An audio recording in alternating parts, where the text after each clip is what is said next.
Today on The Right Key, my guest is well-known New York City recording drummer Shawn Pelton.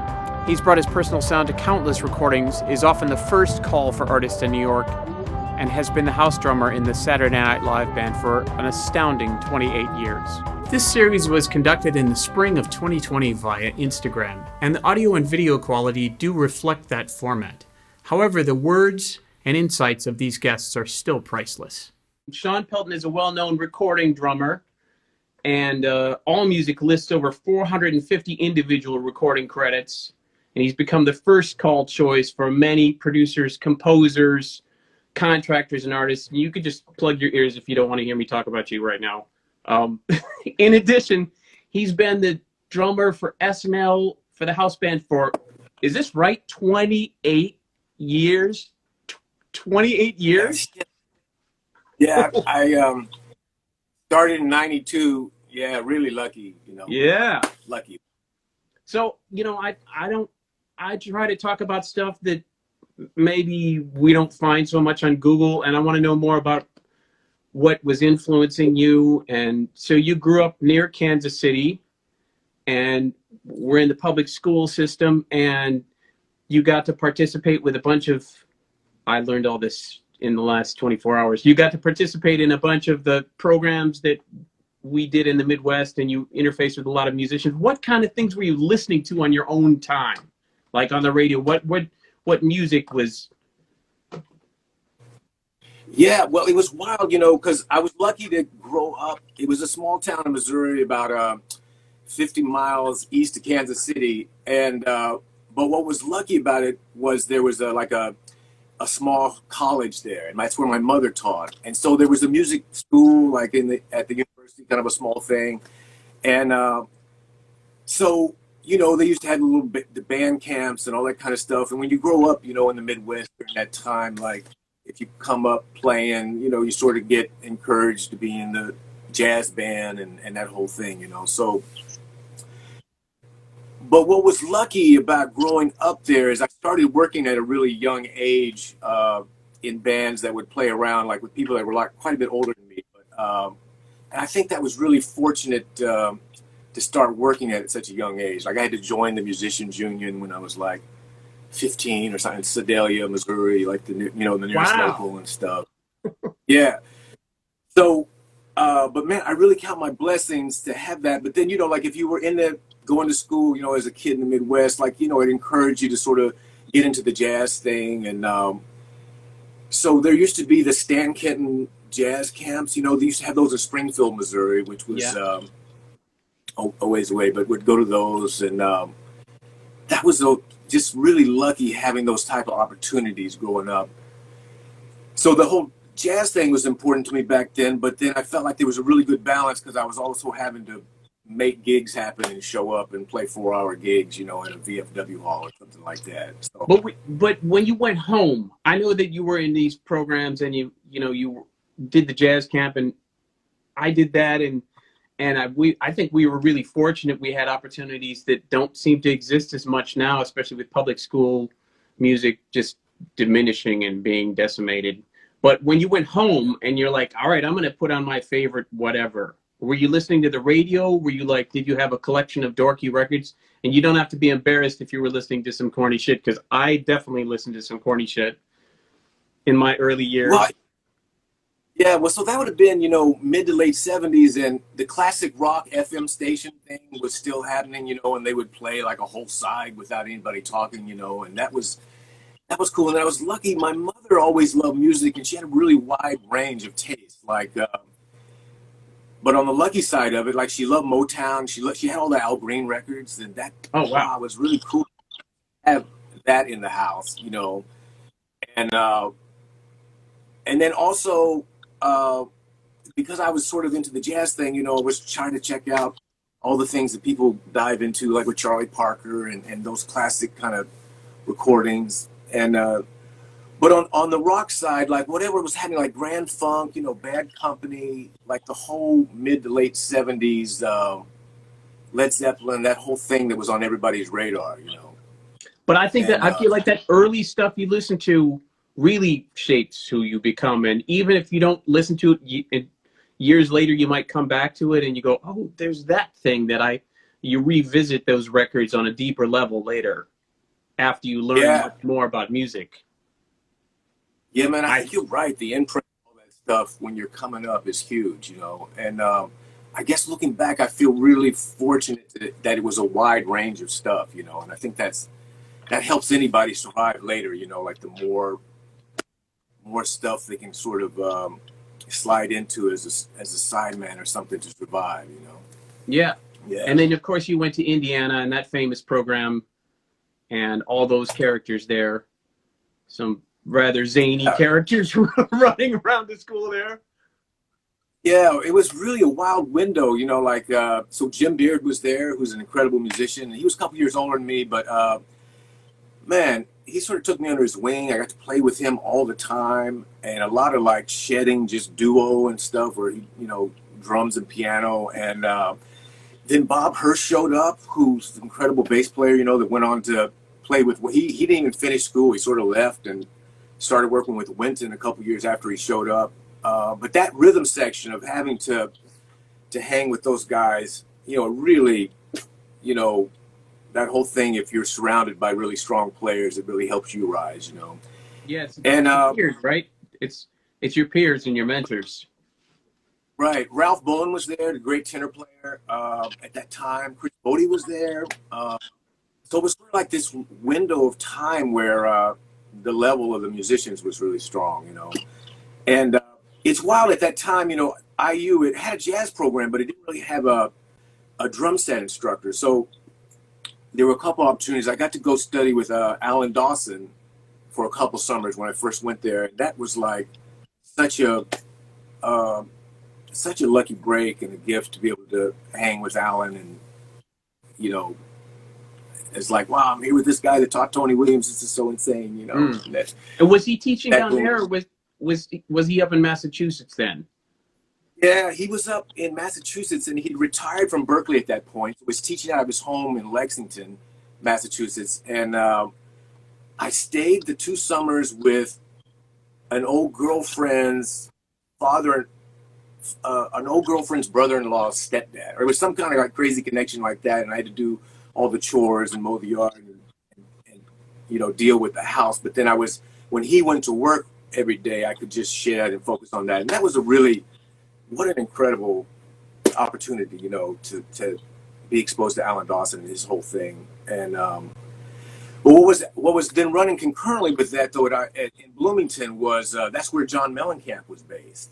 Right. And so that whole period of time, that was right when John Cougar had that hit like Hurt So Good and Jack and Diane. And so, you know, Kenny had gone to that school. He's about 10 years older. And, man, I started following him around and learning so much just being around him. And, you know, because there wasn't a drum set teacher sort of within that whole program, you know, get into study with him and just see him play and run around and help him set up his gear. And so, man, I've been so lucky to have some really great mentor, teacher type experiences, you know, that really, you know, so thankful about, you know. Yeah. And then I know you were with the band, and then you came to New York sort of via being with this band, right?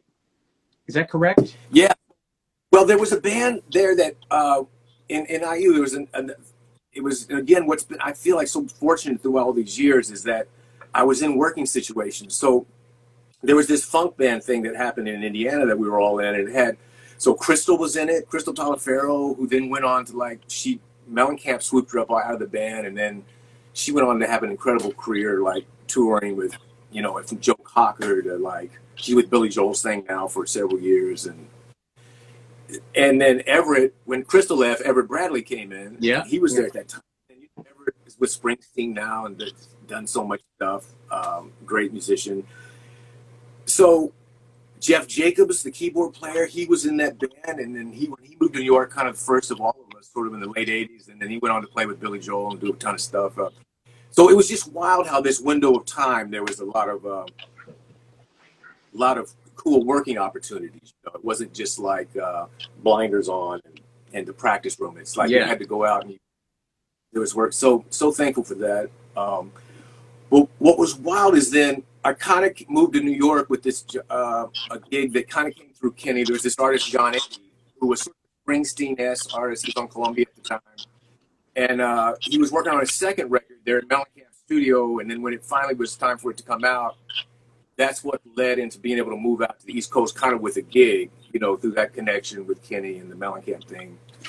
And then that was sort of a wild journey, like getting here like in '88 at some point, and you know, Columbia was supposed to put the record out, and then it was delayed, and there was almost the whole major label experience of being with an artist and being in a band that was signed, and then almost everything that could kind of go wrong started to like, Right. you know, Right.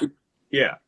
The record barely came out with hardly any promotion. Then Columbia dropped, and then we were on Elektra, and David Briggs, the guy that did a lot of the Neil Young records, he came in and was our producer. And we went up to Bearsville, made a record, you know, and saw like tons of money going to this record. And then Elektra decided not to put it out, you know. And so, and that was a really like wake up call about the major label sort of churn, you know, of artists and being involved and sort of you're really at the mercy of kind of what happens in that whole thing, you know. Man, I remember a lot of bands who it seemed like right around that time, like end of the 80s, beginning of the 90s, that were getting deals, and then like they'd make the record and then the record would get binned.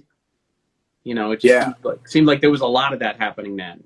I don't know, too much money, more money than sense, who knows? I don't know. Yeah, man, it was really, but that's a real wake up call about like, oh shit, what am I going to do to survive now? And that sort of led to that whole, you know, freelancing, Bleecker Street scene, you know, in New York, and that whole thing like in the early '90s, and so many great musicians were part of that, you know.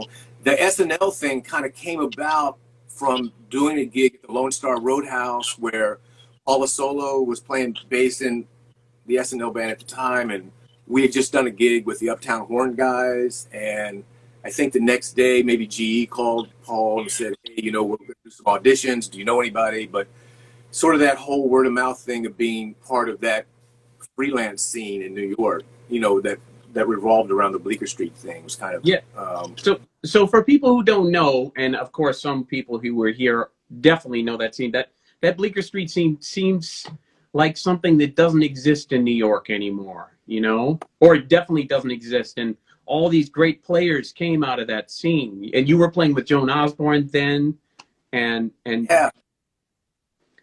yeah, there was a real revolving door of things happening with like a ton of people played with Joan, and then Bill Sims, you know, Tony Mason played with Bill forever, was a great drummer with Bill forever, and so many, you know, Pat, they all play, Andy Hess, all those guys, great musicians, part of that scene.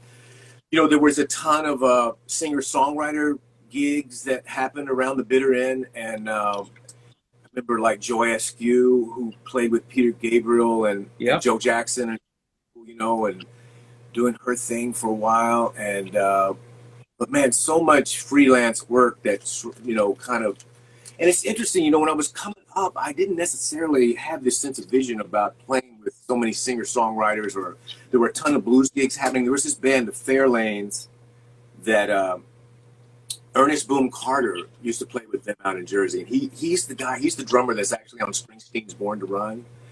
And then, so a ton of great drummers that kind of played. Van Romaine did that. Sim Kane from Henry Rollins' band played with Fairlane. A ton of people came through that band too, you know. So it was kind of a vibrant thing happening, you know, with all of that, and everybody. You got a lot of experience playing, you know. It was good. There was a lot of playing that you could do, you know. Yeah, and then, you know, and then you got this SNL gig, and then you started to, at the same time, you were starting to get known by more artists and producers, and I think, is it fair to say that all this freelance work that you had done kind of led up to your a certain flexibility and understanding with playing behind artists, and because I think that's an important part of being a unappreciated musician, is the ability to accompany in that way, you know? Yeah, the flexibility thing, it's a great word. I think that's so important about going into a situation trying to read what's needed and what's happening. That was so lucky. The SNL thing was lucky because all of a sudden, you know, you didn't have to go out on the road for 6 months out of the year or something like that, and you were able to stay in town, which sort of at that time there was still a little bit of day-to-day sessions happening, with, you know, with records, with song demos, and then the jingle scene was sort of a day-to-day scene that people, you know, but to show up on something and all of a sudden like Will Lee being there or Lou Marini, and it's, you know, like it was just such a like, oh my God, I can't believe this is so crazy, I can, you know, and playing with these like legendary guys. So that was lucky. The SNL thing kept me in town, and the remainders of sort of what was left in the '90s of the session thing. You know, it's interesting with New York. Like sometimes people, I think, have this sense of vision that it's still this rolling thing of nonstop sessions, like when Steve Gadd and Rick Morato were around doing, you know, 5 days in a row and stuff. And you know, it's interesting how the studios have, you know, it's such a different reality now than the heyday of that thing. You know? Yeah. And in the '90s, it was sort of starting to wind down, but there was still some of that stuff going on. And I felt really lucky to have been a part of a little bit of that, you know. Yeah, and I just talked to Will here 2 weeks ago, and we were talking about all those sessions that he did.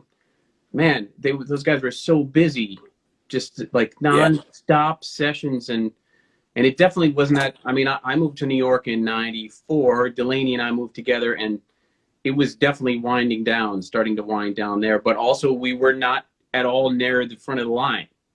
You know, we just moved to town.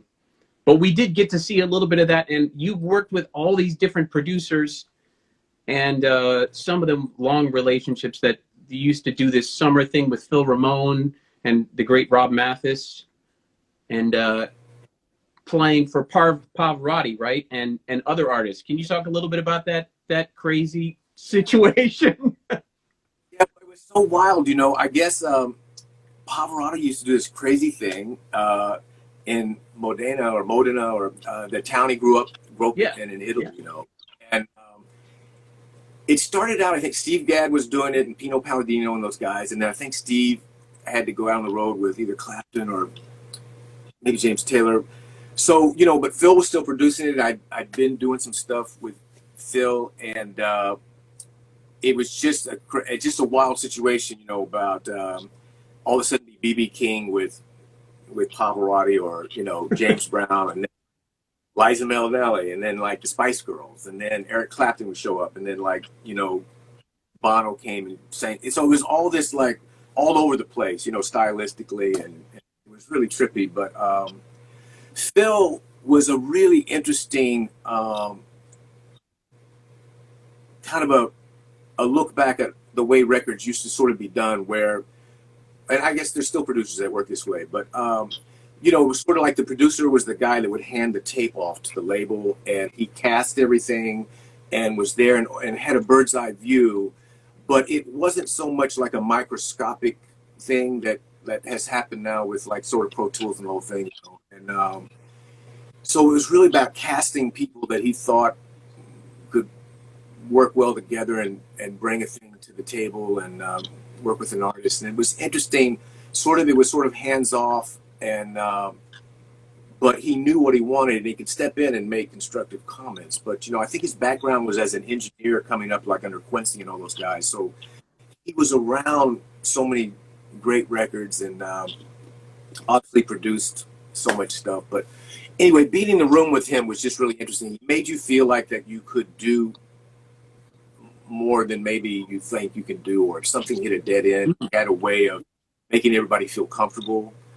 And if you were an artist, he seems like the kind of person you would be totally cool singing in front of.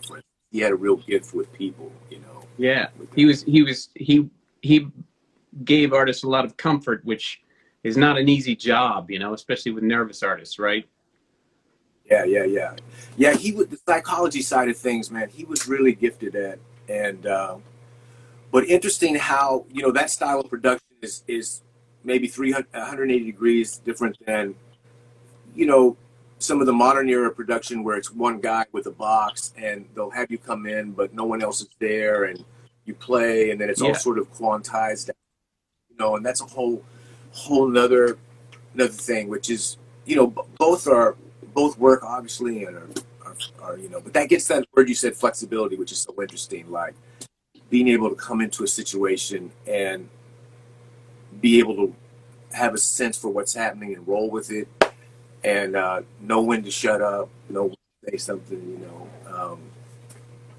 when to have an idea, know when to have a sense that the last thing they want to hear is your idea, Yeah, that's all of that. you're such an expert at that, and you're very humble. But I learned so much from you over the years. I was very lucky to learn these things from you, and I have always considered you as a mentor in the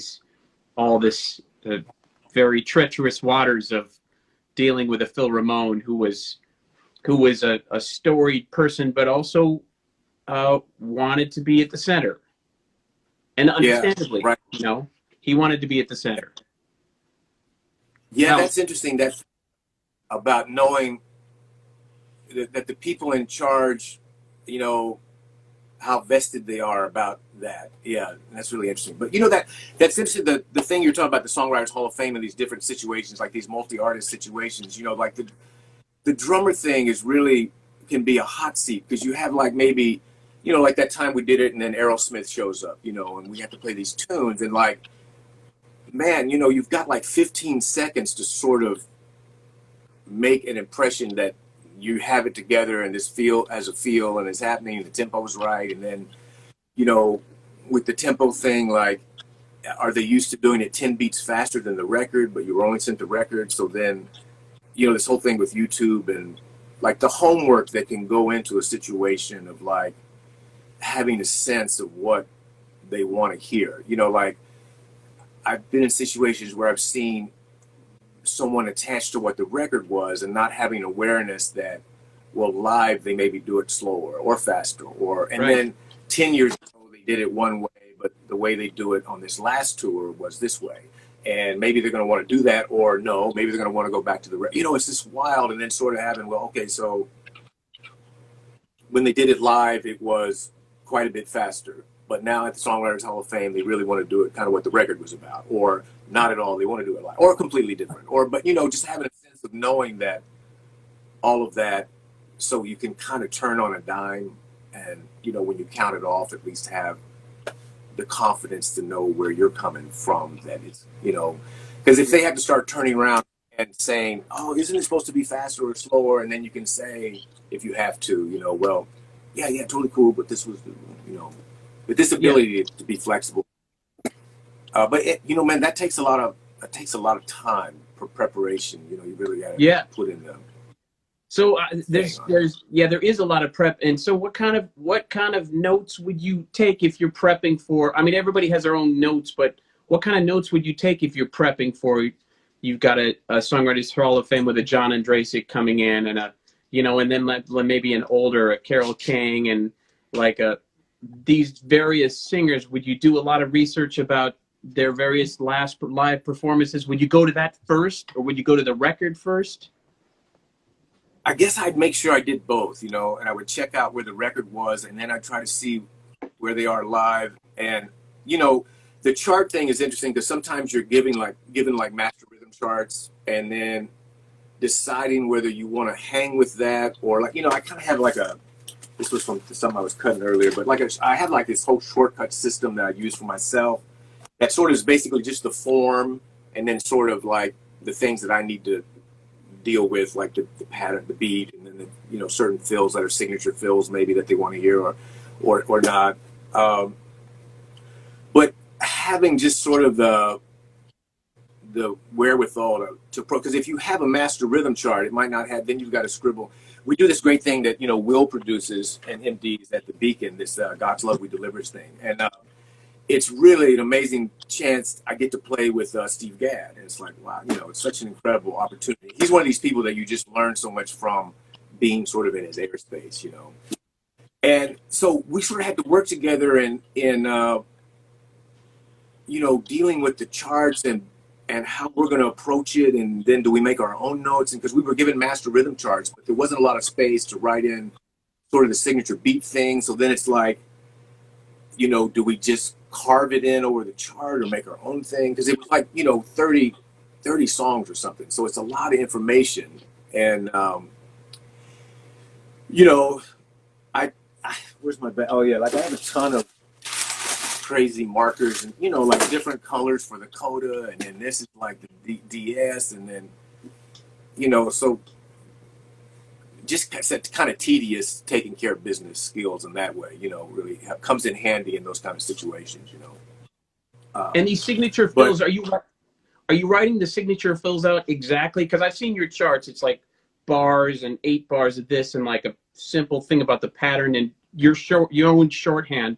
And then you have like a signature fill that's like, that's part of the thing that everybody knows, or at least that artist is used to seeing. Do you write it out in traditional notation, or you?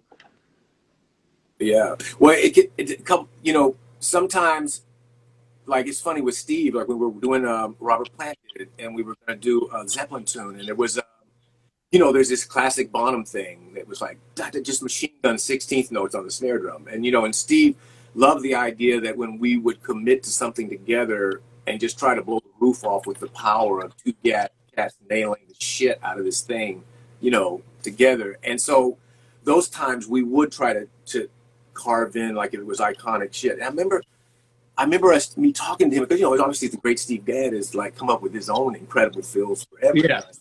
I said, hey man, how do you feel about this? Do you maybe I'll just sort of hang back, and you want to take this moment? Or, and he's like, oh, let's do it together. And he goes, you know, and he wasn't necessarily about wanting to fix anything that wasn't broken. So if there was, like, we had to do Barracuda once, the Heart song with when Heart came and did it, you know, and there's some signature stuff on that that's great and classic. And he was like, man, let's just knock it out of the park. And then there's other things where it's like, you know, he'd say, well, man, we know how to groove. Let's do our shit. You know, it would be like, okay, yeah. Yeah, and if he says So, if he says you're gonna go there, then you're like, all right, man. yeah, absolutely. But wow, he's an amazing person to be around and learn from, and, you know, just an incredible spirit, big picture, all about the music, listens, you know, not a big talker about things, like stays out with listens, and wow, just all about the music, and what a thrill. Yeah. I heard you talk about this thing about putting artists at ease, especially when they're coming into a house band situation. And I've seen the situation where I've been lucky to be, and partly you're doing, helping me to get on this gig with the Songwriters Hall of Fame. Thank you again. But I've watched as artists come in and they're nervous. They're like, oh, this house band? I don't know, you know? And they're a little nervous. Yeah. And you figured out something about trying to put them at ease quickly, you know? Yeah.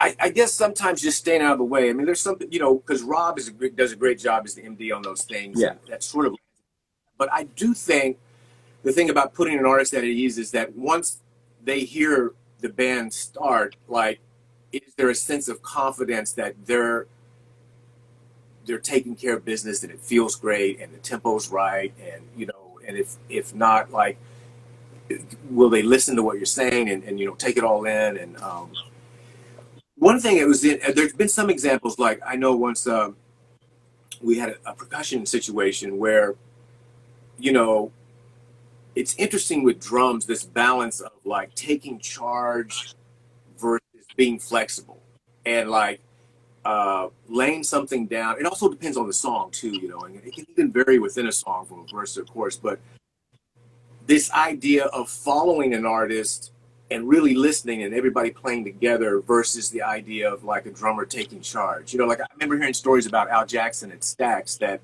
Steve Cropper said that if you ever questioned him on a tempo, he would be like, no, man, this is where it is, and almost kick your ass over just bringing the question up, you know. Then I remember reading something about Ben Riley playing with Monk, and he was saying that, you know, it was very mellow about, you know, maybe this cat would count a tune. You know, it wasn't like or situations where it's more a family thing and a drummer isn't taking charge, you know. And having a radar for that is really interesting. Like when I first started doing SNL with GE, like it was really apparent that it was GE's thing, and wherever he started it, where it needed to be, and man, you really had to be in tune with him and his body and where he was feeling things and all that whole thing.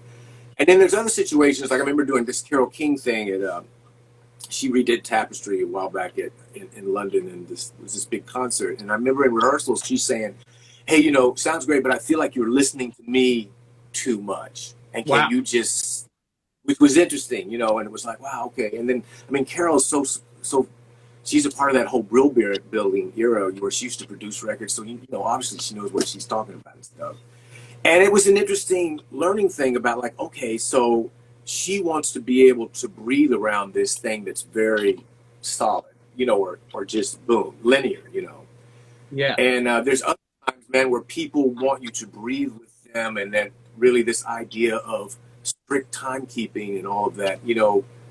So it's wild how it can go from one to the other, you know, like take charge, lay this down, or man, just breathe with this artist, and you know. Yeah. And so and that boils over into the studio as well. If you're working with a producer and whether you're supposed to kind of be the time center. And it gets interesting if you have a click and you have players who are like, you know, if you play with a Will Lee and he really puts it. I was talking with him about, it seems like Will, he's so flexible and able to suss it out and put it where it needs to be with the players in the room. And then some other players that are more free-spirited and they move it around, and you almost feel like the click is a decoration. And right. And well, man, Will is Will's such an incredible bass player. I remember he did a track once over here, and then it was just incredible how deep in the pocket it was, and wow, how consistent, and it was just what a great musician, you know. Do you have? But this is interesting. Go ahead. Sorry.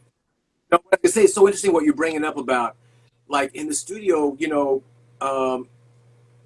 having a sense for knowing how the track might be constructed, like. You know, is everybody tracking together, but ultimately they're just trying to get a drum take, and then everybody's going to redo their thing later?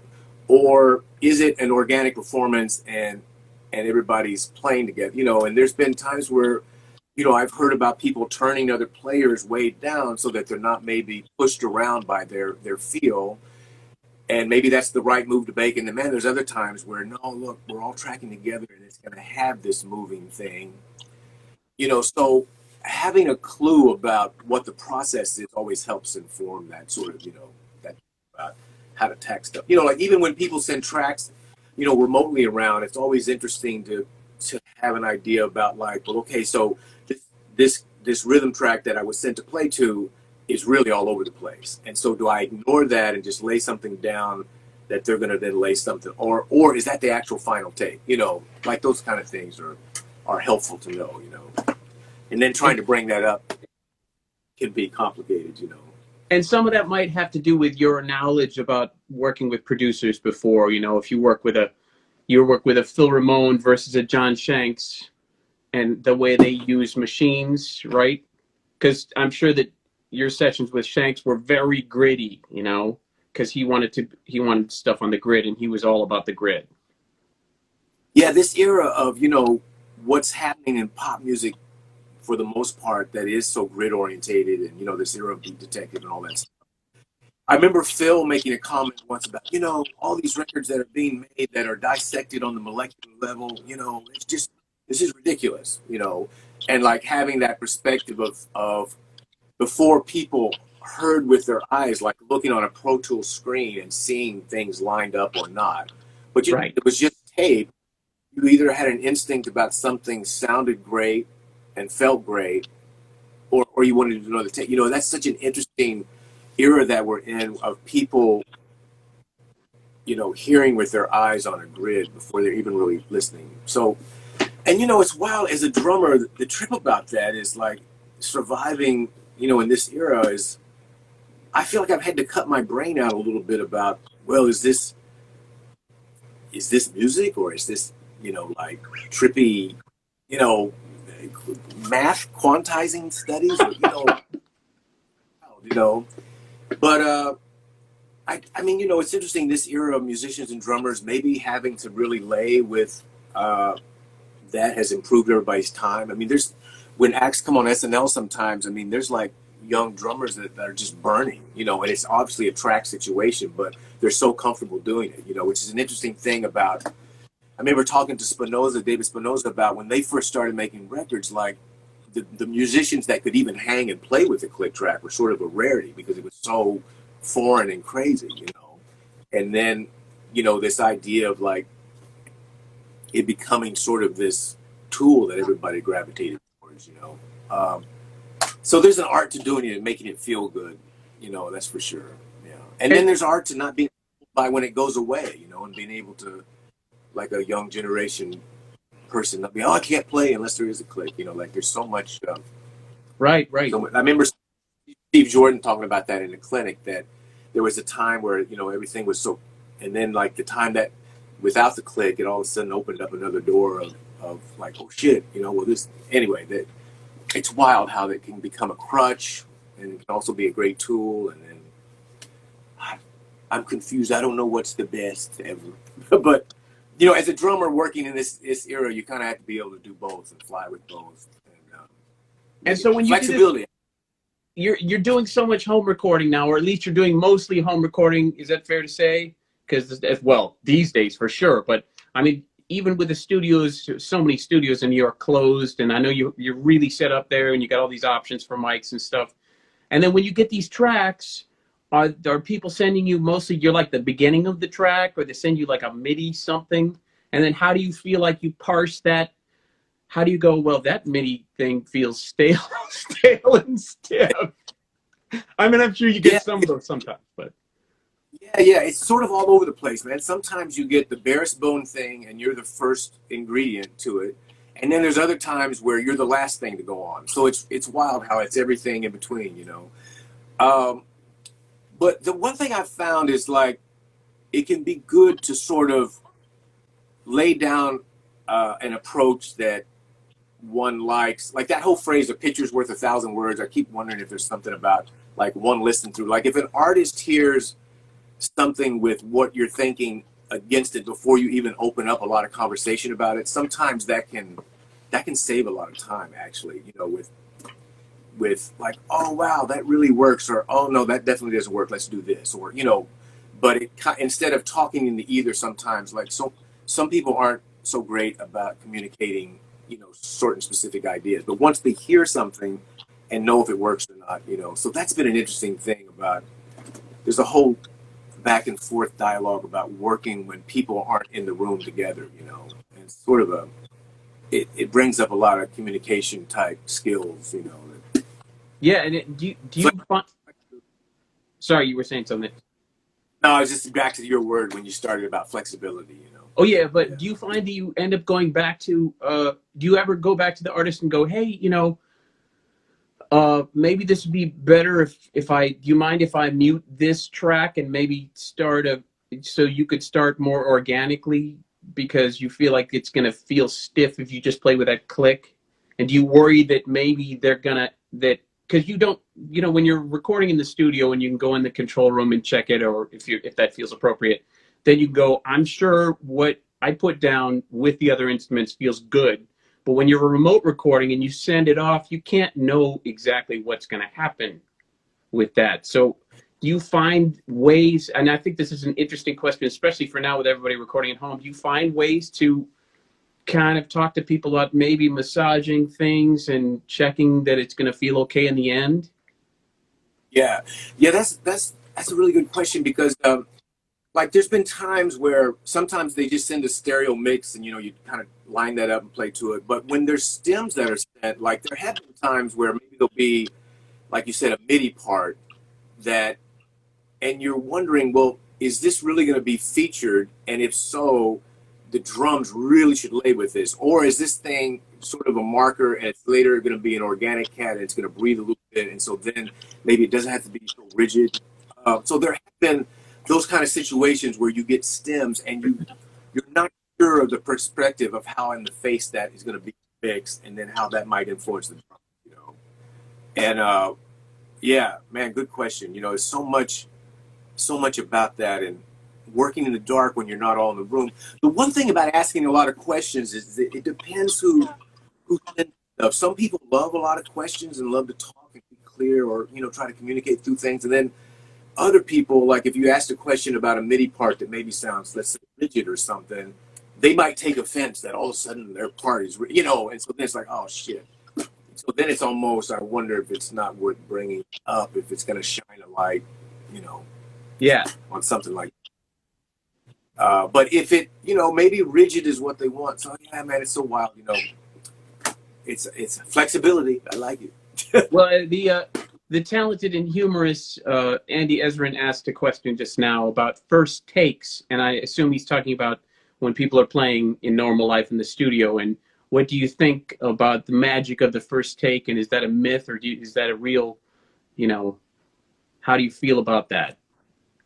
Yeah, man, I think it's a real thing. And, you know, it's while going back to Phil, I remember him saying to engineers and stuff to always have tape rolling for a first take. Like, not like a thing of let's get sound for 30 minutes and then roll tape. It's like, man, capture everybody's shit from the beginning if they sat down to play on a tune.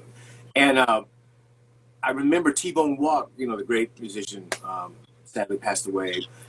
He had the greatest phrase about first takes. He said, you know, when musicians do a first take, and that's before anybody tells them any shit or there's any feedback or do this or don't do that, like they're bringing their collective experience to the table, a fresh, like, you know, perspective to this that will never happen again once somebody starts saying things to them, you know, like, oh man, that was great, but maybe a little less busier on the chorus. Like if they said that to him as a bass player, then, you know, all of a sudden that informs his thinking, and maybe that's where it needs to go. But like this innocence of a first take and how much intuition and knowledge that great musicians can bring to a table like that. So that's what I always thought was so great about Phil, and then engineers that have that together, that they're always rolling, you know, because even if the take sucks, but the guitarist did some kind of brilliant shit, or, you know, like collecting some kind of magic shit, you know, having it rolling, man, from the beginning and respecting the whole first take. Yeah, that's huge, I think, man. Absolutely. Oh yeah, man. And so I know that Phil was all about that. Do you find that was the same energy with you know, guys like Mike Mangini when you were doing that David Byrne stuff, or Yeah, you know, Mike is great. He's kind of coming from a hip hop perspective, you know, like he was sort of a programmer and engineer, and went on to have great production sensibilities. And I think the Diggable Planets was a huge success that he had, you know, which was sort of an organic sounding hip hop record, if that makes sense, you know.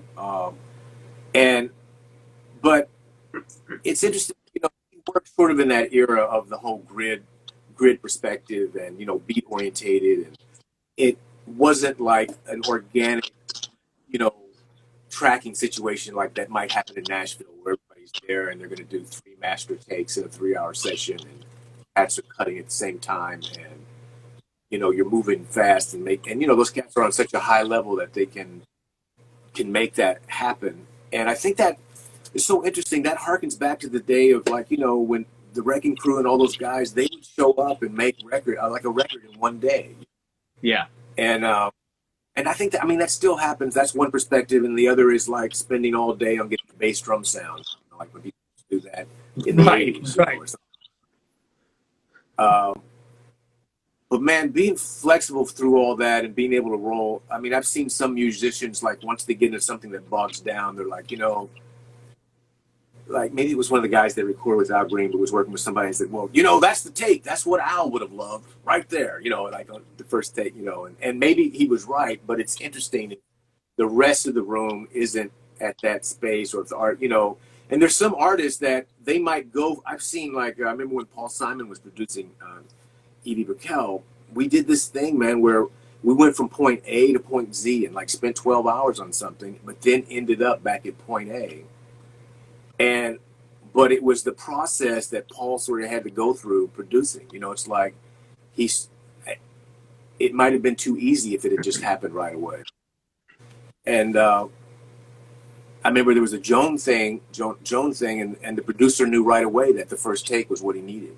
And you know, so that's an interesting thing about, even if the first impressions, or you have it within the first 5 takes, there's some artists or producers that feel like if they haven't climbed a mountain and come back, that there's just no way it can work, you know.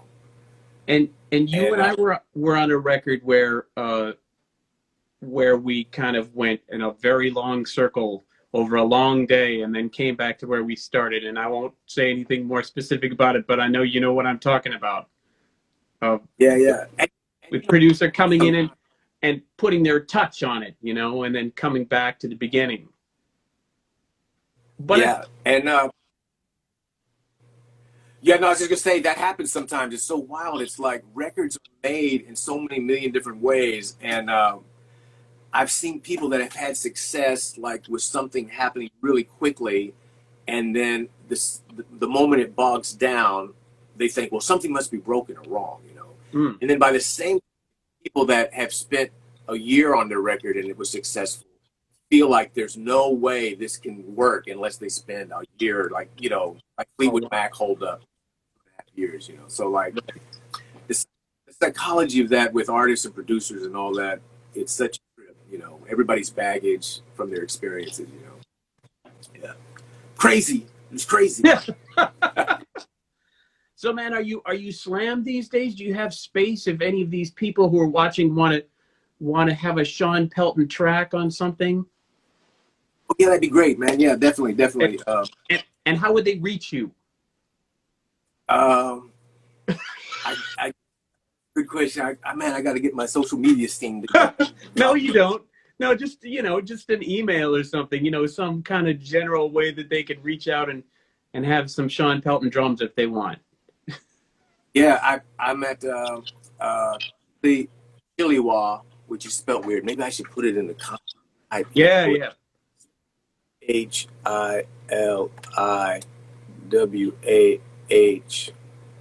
at, oops, I had to capitalize.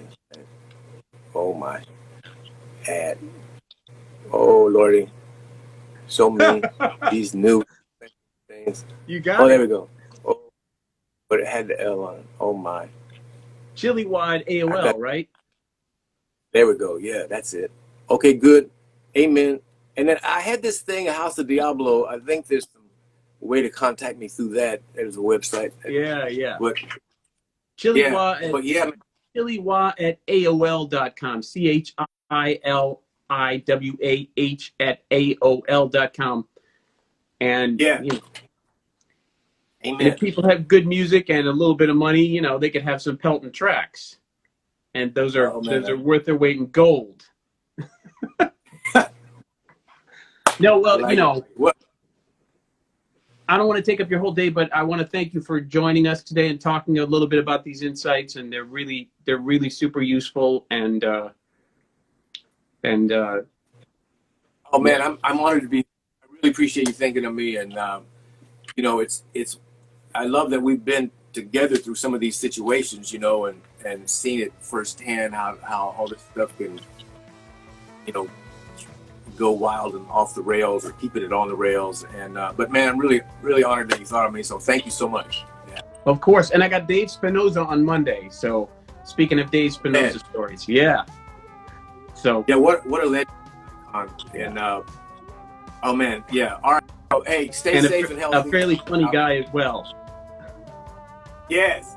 Yeah, he's one of the best. One of the best. Yeah. Thank you so much, Shawn. All right, thank you. Okay. Hope to see you soon. Have a great day.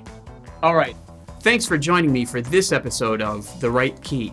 If you enjoyed the episode, there's a lot more coming. Please click the subscribe and like buttons below. If you want to know more about me or our guests, you can find lots of information in the link just below the video. See you next time.